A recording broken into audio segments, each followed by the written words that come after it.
Hi friends, ಎಲ್ರಿಗೂ ನಮಸ್ಕಾರ. Welcome back to my YouTube channel. ವೃಷಭ ರಾಶಿಯು ರಾಶಿ ಚಕ್ರದ 2ನೇ ರಾಶಿ ಚಕ್ರ ಚಿಹ್ನೆಯಾಗಿದೆ. ವೃಷಭ ರಾಶಿಯ ಗ್ರಹಾಧಿಪತಿಯು ಶುಕ್ರನಾಗಿದ್ದಾನೆ. ವೃಷಭ ರಾಶಿಯು ಕೃತಿಕಾ ನಕ್ಷತ್ರ 2, 3, 4 ಪಾದಗಳು, ರೋಹಿಣಿ ನಕ್ಷತ್ರ 4 ಪಾದಗಳು, ಮೃಗಶಿರ ನಕ್ಷತ್ರ 1 ಮತ್ತು 2ನೇ ಪಾದಗಳು, ಒಟ್ಟು 9 ಪಾದಗಳನ್ನು ಒಳಗೊಂಡಿರುತ್ತದೆ. ಇವರು ತುಂಬ ಶಾಂತ ಸ್ವಭಾವದವರು ಮತ್ತು ಅದ್ಭುತ ತಾಳ್ಮೆಯನ್ನು ಹೊಂದಿರುತ್ತಾರೆ. ಈಗ ವೃಷಭ ರಾಶಿಯವರ ಬಗ್ಗೆ ತಿಳಿದುಕೊಳ್ಳೋಣ. ವೃಷಭ ರಾಶಿಯವರೇ, ವಿಶೇಷವಾಗಿ ಆಗಸ್ಟ್ 20ನೇ ತಾರೀಕು ಗುರುವಾರದಂದು ಈ ರಾಶಿಯವರಿಗೆ ಯಾವ ರೀತಿಯ ಘಟನೆಗಳು ನಡೆಯಲಿವೆ, ಯಾವ ವಿಷಯಗಳಲ್ಲಿ ಎಚ್ಚರವಾಗಿರಬೇಕು ಎಂಬುದನ್ನು ವಿವರವಾಗಿ ತಿಳಿದುಕೊಳ್ಳೋಣ.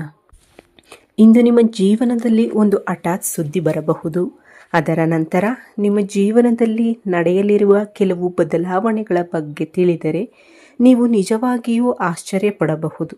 ಇಂದು ನಿಮ್ಮ ಜೀವನದಲ್ಲಿ ನಡೆಯಲಿರುವ ಒಂದು ಪ್ರಮುಖ ವಿಚಾರದ ಬಗ್ಗೆ ನೀವು ಸಂಪೂರ್ಣವಾಗಿ ತಿಳಿದುಕೊಂಡರೆ ಇದು ನಿಜವಾಗಿಯೂ ನನ್ನ ಜೀವನದಲ್ಲೇ ನಡೆಯುತ್ತಿದೆಯಾ ಎಂದು ನೀವೇ ಆಶ್ಚರ್ಯಪಡುವ ಸಾಧ್ಯತೆ ಇದೆ.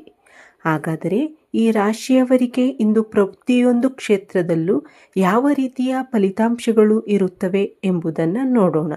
ಅದೇ ರೀತಿ ಇಂದು ನೀವು ಯಾವ ವಿಷಯಗಳಲ್ಲಿ ಎಚ್ಚರಿಕೆಯಿಂದ ಇರಬೇಕು ಎಂಬುದನ್ನು ಸಹ ತಿಳಿದುಕೊಳ್ಳೋಣ. ನಿಮ್ಮ ಜೀವನದಲ್ಲಿ ನಡೆಯಲಿರುವ ಒಂದು ಶಾಕಿಂಗ್ ವಿಚಾರದ ಬಗ್ಗೆಯೂ ಇಂದು ತಿಳಿದುಕೊಳ್ಳೋಣ. ದಯವಿಟ್ಟು ಈ ವಿಡಿಯೋವನ್ನು ಸುಮಾರು 10 ನಿಮಿಷಗಳ ಕಾಲ ಗಮನದಿಂದ ಕೇಳಿ. ವಿಶೇಷವಾಗಿ ಇಂದು ಮಧ್ಯಾಹ್ನ 2 ಗಂಟೆಯ ನಂತರ ಈ ವಿಡಿಯೋ ನಿಮಗೆ ಬಹಳ ಮುಖ್ಯವಾಗಬಹುದು ಎಂದು ಹೇಳಲಾಗುತ್ತದೆ. ನಿಮ್ಮ ಸುತ್ತಮುತ್ತ ಯಾರೂ ಇಲ್ಲದ ಸಮಯದಲ್ಲಿ ಶಾಂತವಾಗಿ ಈ ವಿಡಿಯೋವನ್ನು ಕೇಳಿ. ಇದರ ಜೊತೆಗೆ ನೀವು ಜಾಗರೂಕರಾಗಿರಬೇಕಾದ ಒಂದು ಪ್ರಮುಖ ವಿಷಯವನ್ನು ಹೇಳುತ್ತೇನೆ. ಮುಖ್ಯವಾಗಿ ಹೇಳಬೇಕೆಂದರೆ ಇಂದು ಈ ರಾಶಿಯವರ ಜೀವನದಲ್ಲಿ ಹಲವು ಅನಿರೀಕ್ಷಿತ ಬದಲಾವಣೆಗಳ ಸೂಚನೆಗಳು ಕಾಣಿಸುತ್ತಿವೆ. ಈ ರಾಶಿಯವರು ಸಾಮಾನ್ಯವಾಗಿ ತುಂಬ ದಯಾಳು ಮನಸ್ಸಿನವರು. ನಿಮಗೆ ಪರಿಚಯವಿರುವ ಯಾರಿಗಾದರೂ ನಷ್ಟವಾಗಲಿ, ಅನ್ಯಾಯವಾಗಲಿ, ಸಮಸ್ಯೆ ಬರಲಿ ಎಂದು ನೀವು ಕನಸಿನಲ್ಲೂ ಬಯಸುವುದಿಲ್ಲ. ಯಾರಿಗೂ ಕೆಟ್ಟದ್ದನ್ನು ಮಾಡಬೇಕು ಎಂಬ ಮನಸ್ಸು ನಿಮಗಿರುವುದಿಲ್ಲ. ಆದರೆ ಕೆಲವು ವಿಷಯಗಳಲ್ಲಿ ನೀವು ತುಂಬ ಬುದ್ಧಿವಂತಿಕೆಯಿಂದ ಕೆಲಸ ಮಾಡುತ್ತೀರಿ. ಕೆಲಸ ಮಾಡಲು ಬಾರದ ವ್ಯಕ್ತಿಯು ಕೆಲವು ವಿಚಾರಗಳಲ್ಲಿ ಬಹಳ ಚೆನ್ನಾಗಿ ಯೋಚಿಸುತ್ತಾನೆ. ಆದರೆ ನಿಮ್ಮ ಸ್ವಭಾವದಲ್ಲಿ ಕೆಲವೊಮ್ಮೆ ಒಂದು ರೀತಿಯ ಹಠ ಇರುತ್ತದೆ. ನಾನು ಹಿಡಿದ ಮೊಲಕ್ಕೆ 3 ಕಾಲು ಎನ್ನುವಂತೆ ಕೆಲವೊಮ್ಮೆ ನೀವು ನಿಮ್ಮ ಮಾತೇ ಗೆಲ್ಲಬೇಕು ಎಂದು ಹಠ ಹಿಡಿಯುತ್ತೀರಿ. ಈ ಹಠ ಕೆಲವು ಸಂದರ್ಭಗಳಲ್ಲಿ ಒಳ್ಳೆಯದೇ, ಆದರೆ ಕೆಲವು ವಿಷಯಗಳಲ್ಲಿ ನೀವು ಹೊಂದಿಕೊಳ್ಳಲು ಸಾಧ್ಯವಾಗದೇ ಇರುವುದರಿಂದ ಕೆಲವರು ನಿಮ್ಮ ಬಗ್ಗೆ ಕೆಟ್ಟದಾಗಿ ಮಾತನಾಡಬಹುದು. ನಿಮ್ಮ ಮನಸ್ಸಿನಲ್ಲಿರುವ ಭಾವನೆಗಳನ್ನು ನೀವು ಬೇಗನೆ ಹೊರಗೆ ಹೇಳಿಕೊಳ್ಳುವುದಿಲ್ಲ. ಎಷ್ಟೇ ನೋವಿದ್ದರೂ ಹೊರಗೆ ನಗುತ್ತಾ ಏನೂ ಆಗಿಲ್ಲ ಎಂಬಂತೆ ಇತರರೊಂದಿಗೆ ಮಾತನಾಡುತ್ತೀರಿ. ಆದ್ದರಿಂದ ಕೆಲವರಿಗೆ ನಿಮ್ಮ ಜೀವನದ ನೋವು ಅರ್ಥವಾಗುವುದಿಲ್ಲ. ಇವರು ತುಂಬ ಸಂತೋಷವಾಗಿದ್ದಾರೆ ಎಂದುಕೊಳ್ಳುತ್ತಾರೆ. ಆದರೆ ನಿಮ್ಮ ಬಗ್ಗೆ ಅಸೂಯೆ ಹೊಂದಿರುವ ಕೆಲವರು ಮಾತ್ರ ಇವರಿಗೆ ಏನಾದರೂ ನಷ್ಟವಾಗಲಿ ಎಂದು ಬಯಸುತ್ತಾರೆ.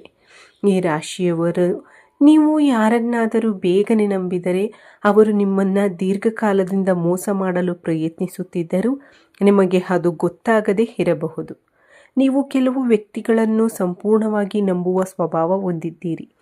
ಆದ್ದರಿಂದ ನೀವು ತುಂಬ ಎಚ್ಚರಿಕೆಯಿಂದ ಇರಬೇಕು.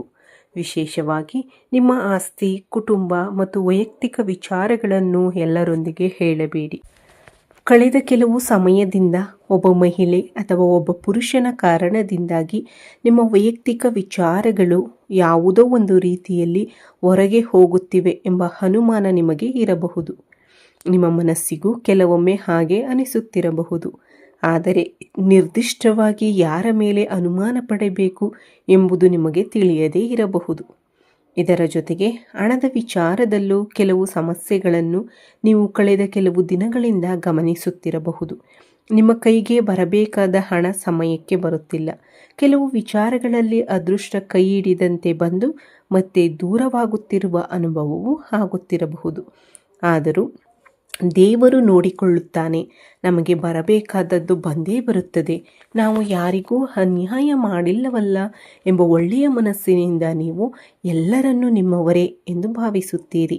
ಆದರೆ ಇಂದು ಮಧ್ಯಾಹ್ನ 2 ಗಂಟೆಯ ನಂತರ ಬಹಳ ವಿಶೇಷವಾದ ಸಮಯ ಎಂದು ಹೇಳಲಾಗಿದೆ.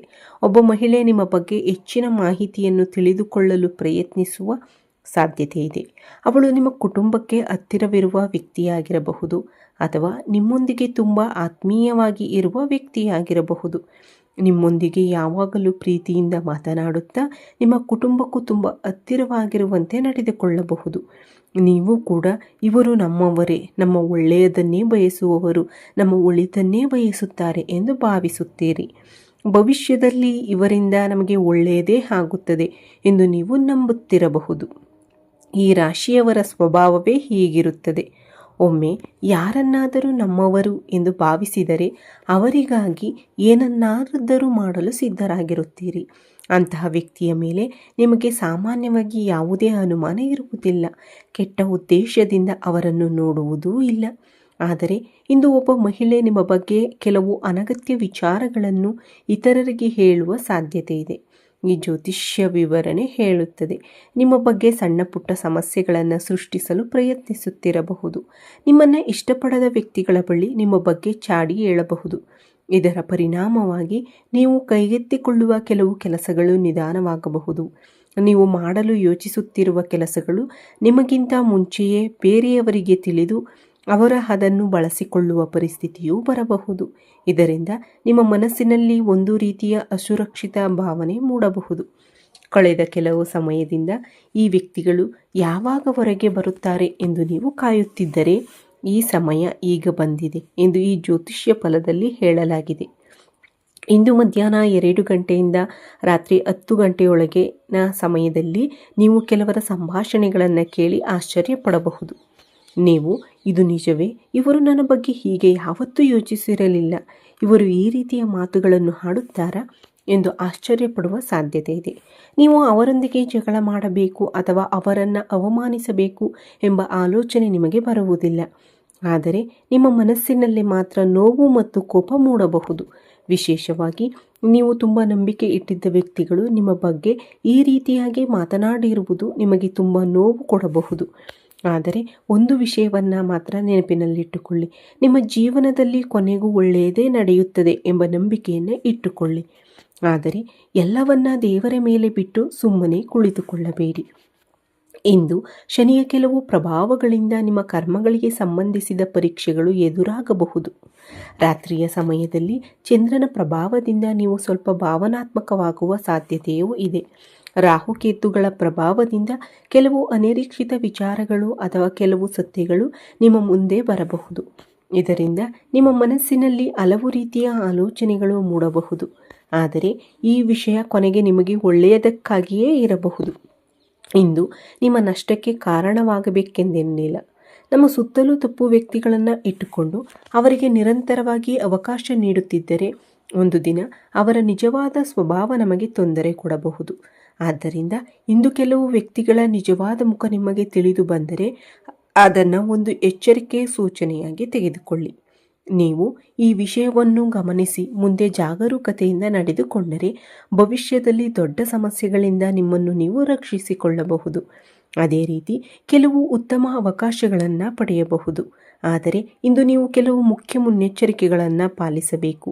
ಮೊದಲನೆಯದಾಗಿ, ನಿಮ್ಮ ಮನಸ್ಸಿನಲ್ಲಿರುವ ರಹಸ್ಯಗಳನ್ನು ಯಾರೊಂದಿಗೂ ಹಂಚಿಕೊಳ್ಳಬೇಡಿ. ಎರಡನೆಯದಾಗಿ, ಭವಿಷ್ಯದಲ್ಲಿ ನೀವು ಮಾಡಲು ಯೋಚಿಸುತ್ತಿರುವ ಕೆಲಸಗಳ ಬಗ್ಗೆ ಎಲ್ಲರಿಗೂ ಹೇಳುತ್ತಾ ಹೋಗಬೇಡಿ. ನಿಮ್ಮ ಯೋಜನೆಗಳು ಪೂರ್ಣಗೊಳ್ಳುವವರೆಗೆ ಅವುಗಳನ್ನು ನಿಮ್ಮಲ್ಲಿಯೇ ಇಟ್ಟುಕೊಳ್ಳುವುದು ಮುಖ್ಯ. ಇಂದು ಶನಿಯ ಪ್ರಭಾವವನ್ನು ಶಾಂತಗೊಳಿಸಲು ಎಂಬ ನಂಬಿಕೆಯ ಪ್ರಕಾರ ಕಪ್ಪು ಎಳ್ಳು, ಬಟ್ಟೆ ಅಥವಾ ಚಪ್ಪಲಿಗಳನ್ನು ಅಗತ್ಯವಿರುವವರಿಗೆ ದಾನ ಮಾಡಬಹುದು. ಸಂಜೆಯ ವೇಳೆಯಲ್ಲಿ ನಿಮ್ಮ ಮನೆಯಲ್ಲೊಂದು ದೀಪವನ್ನು ಬೆಳಗಿಸಬಹುದು. ಯಾರಿಗಾದರೂ ಆಹಾರ ಅಥವಾ ನೀರನ್ನು ದಾನ ಮಾಡಬಹುದು. ಇಂತಹ ದಾನ ಧರ್ಮಗಳನ್ನು ಮಾಡುವುದರಿಂದ ಮನಸ್ಸಿಗೆ ಶಾಂತಿ ಮತ್ತು ಸಕಾರಾತ್ಮಕ ಭಾವನೆ ಸಿಗುತ್ತೆ. ಇದು ನಮ್ಮ ಆಧ್ಯಾತ್ಮಿಕ ನಂಬಿಕೆಯೂ ಕೂಡ. ನೀವು ದಾನ ಮಾಡಬೇಕೆಂದು ಬಯಸಿದರೆ ಇಂದು ಸಂಜೆ ಸಾಧ್ಯವಾದಷ್ಟು ಬೇಗ ಮಾಡಬಹುದು. ನಿಮ್ಮ ಕೈಲಾದಷ್ಟು ಸಣ್ಣ ಸಹಾಯವನ್ನಾದರೂ ಅಗತ್ಯವಿರುವವರಿಗೆ ಮಾಡಿ. ಯಾರಿಗಾದರೂ ಆಹಾರ ನೀಡಿ, ನೀರು ನೀಡಿ ಅಥವಾ ನಿಮ್ಮಿಂದ ಸಾಧ್ಯವಾದ ಸಹಾಯವನ್ನು ಮಾಡಿ. ದಾನ ಮತ್ತು ಸಹಾಯ ಮಾಡುವ ಮನೋಭಾವ ನಿಮ್ಮ ಜೀವನದಲ್ಲಿ ಸಕಾರಾತ್ಮಕತೆಯನ್ನು ಹೆಚ್ಚಿಸಲು ಸಹಾಯ ಮಾಡಬಹುದು. ಹಾಗಾದರೆ ಇಂದು ನೀವು ಮುಖ್ಯವಾಗಿ ನೆನಪಿನಲ್ಲಿಟ್ಟುಕೊಳ್ಳಬೇಕಾದದ್ದು, ನಿಮ್ಮ ವೈಯಕ್ತಿಕ ವಿಚಾರಗಳನ್ನು ಎಲ್ಲರೊಂದಿಗೆ ಹೇಳಿಕೊಳ್ಳಬಾರ್ದು. ಹಣದ ವಿಚಾರದಲ್ಲಿ ಎಚ್ಚರವಾಗಿರಬೇಕು.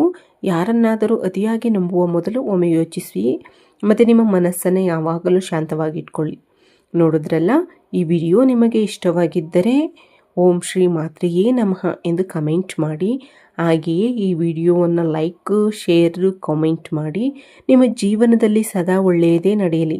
ದೇವರ ಆಶೀರ್ವಾದ ಯಾವಾಗಲೂ ನಿಮ್ಮ ಮತ್ತು ನಿಮ್ಮ ಕುಟುಂಬದವರ ಮೇಲಿರಲಿ. ಜೈ ಶ್ರೀರಾಮ್, ಜೈ ಶ್ರೀ ಕೃಷ್ಣ, ಹರ ಹರ ಮಹಾದೇವ್. ಎಲ್ಲರಿಗೂ ಧನ್ಯವಾದಗಳು.